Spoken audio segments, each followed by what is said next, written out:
la detención preliminar, sobre todo, se ha utilizado como estrategia para forzar a gente a someterse a las colaboraciones eficaces. Muy pobre, bastante pobre. Voy a conversar ahora con el abogado Claudio Cajina, él es abogado procesalista, y hablamos sobre el asunto de lo dicho ayer por el ministro del Interior. Se han encontrado observaciones en la ley de detención preliminar sin flagrancia y se va a devolver al Congreso de la República para su evaluación. ¿Cómo está?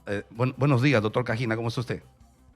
Muy buenos días, Manuel, un gusto estar contigo, con tus oyentes, y quisiera empezar deseándoles a toda la gente exitosa y a quienes nos siguen un excelente 2025.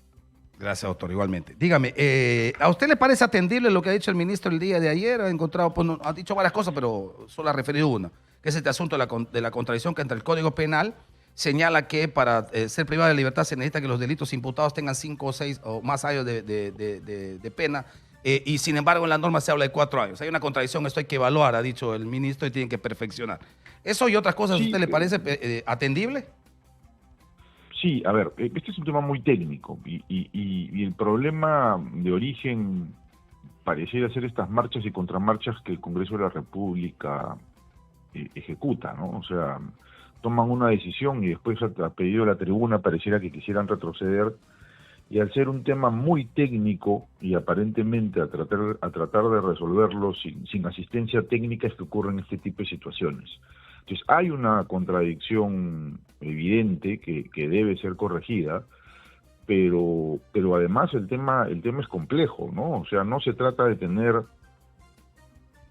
una regulación igual a la detención preventiva y cambiarle el nombre por detención preliminar. Entonces habría que regular muy bien cuándo aplica uno y cuándo aplica la otra, y eso no está del todo claro en esta norma que ha propuesto el Congreso. ¿Sería esa, digamos, una única falla? ¿Hay otras más en las que se debería evaluar esa revisión técnica para mejorar la norma? A partir de experiencias previas podríamos decir que hay otros aspectos que deberían regularse, aclararse o perfeccionarse, ¿ah? Hay un tema con la notificación que se hace al imputado. En el pasado, cuando estaba vigente la detención preventiva, básicamente uno se enteraba con el acta de detención y ese era el único documento que recibía. Han habido voces que han hablado, que aprovechando pues esta ocasión donde se quiere restablecer esta prisión preventiva, que debería establecerse la obligación de notificar en el acto en el que se ejecuta la detención con la resolución judicial, pero también con el requerimiento fiscal. Ahí hay un tema vinculado al derecho de defensa, donde el imputado, en este caso el detenido, debiera tener derecho a saber qué se le imputa y cuáles son los cargos o pruebas que hay en su contra, y eso al día de hoy no funciona y tampoco está en la nueva norma que entiendo que el Ejecutivo va a observar. También hay temas vinculados al plazo para apelar. Según la norma propuesta es de un día, y es complicado pues con el volumen de información que suelen tener este tipo de casos, que en un día pueda prepararse una apelación correcta. Y también han habido situaciones que han llevado a reflexión y que exigen que la norma contemple como la protección de la dignidad del imputado, y también qué debe incluir esta audiencia que más de una ocasión hemos visto, donde se hace el control de identidad de la persona detenida. Yo creería que esos son los principales temas a revisar, digamos, en esta propuesta para restablecer la prisión preventiva. Preliminar, perdón, y sí, que no están pues en la norma, ¿no? Ahora, yo entendía que lo que hacía el Congreso era volver a la etapa anterior, a la norma que ya había estado, bueno, que está vigente respecto al tema de la posibilidad de la detención preliminar cuando no hay flagrancia. Es decir, era simplemente derogar la norma, era derogar la ley, y por supuesto se volvía a lo que era antes de la dación de esta norma. ¿Por qué nos estamos complicando en estas cosas de tecnicismo que tienen que ver con una nueva propuesta cuando entiendo, le voy a volver a repetir, creo que la cosa era volver a donde era antes, a lo que estábamos antes que se dé esta aprobación? Lo que pasa es que ocurre que las normas son dinámicas, ¿no? Y responden también a una cuestión o a una situación social específica en el tiempo. En el caso de la modificación del plazo para que se tenía que considerar como pena mínima para establecer una prisión preventiva o preliminar, antes era de 4 años, pero acordémonos que con ocasión del caso de Kenji Fujimori, ese plazo cambió y se amplió a 5.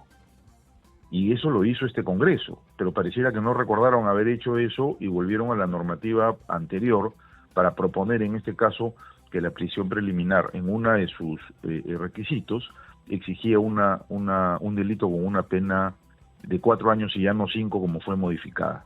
Entonces yo creo que esa es una imprecisión que fácilmente puede ser corregida, pero al margen de ello, todo lo demás que he mencionado responden a situaciones que han sido advertidas y que se han podido verificar durante las detenciones preliminares previas, y que aprovechando la ocasión, me parece razonable que se contemple y se corrija aquello que no ha funcionado de manera adecuada.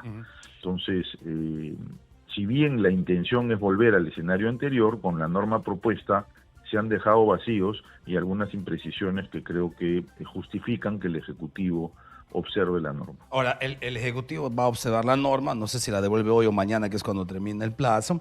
¿Qué tiempo se va a tomar el Legislativo para allanarse a las observaciones y volver a discutir el tema, o lanzarse al tema de la ratificación, ¿no?, de la insistencia?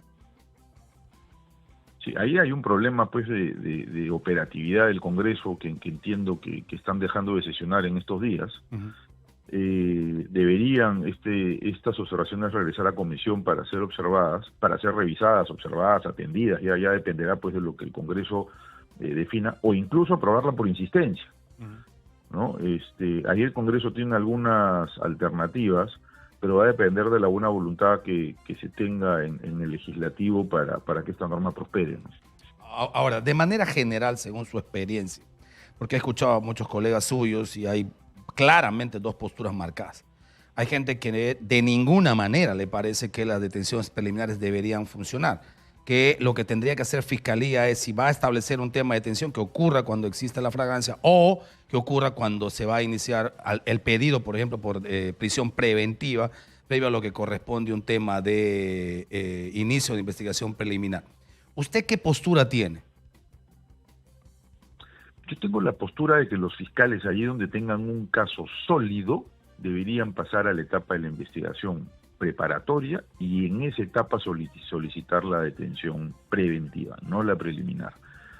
Yo soy un abogado que considera que la libertad es un derecho, un valor que debe protegerse y solo en situaciones extremas afectarse. Hay otro tipo de medidas que podrían proteger lo que son las investigaciones de Fiscalía y no necesariamente someternos pues a prisiones que en algunos casos hemos visto que han resultado excesivas y abusivas, por decirlo de alguna forma. Entonces, solo cuando hay casos sólidos, pero digamos eso dice la norma, ¿no? Solo que lo que creo que pasa es que en algún momento se ha sentido que hay una especie de abuso de la detención preliminar y en algunos casos también un uso de la detención para fines políticos, lamentablemente desde el Ministerio Público. Doctor Cajina, lo que pasa es que queda sí, la sensación, Manuel, que en algunos casos la detención preliminar, sobre todo, se ha utilizado como estrategia para forzar a gente a someterse a las colaboraciones eficaces.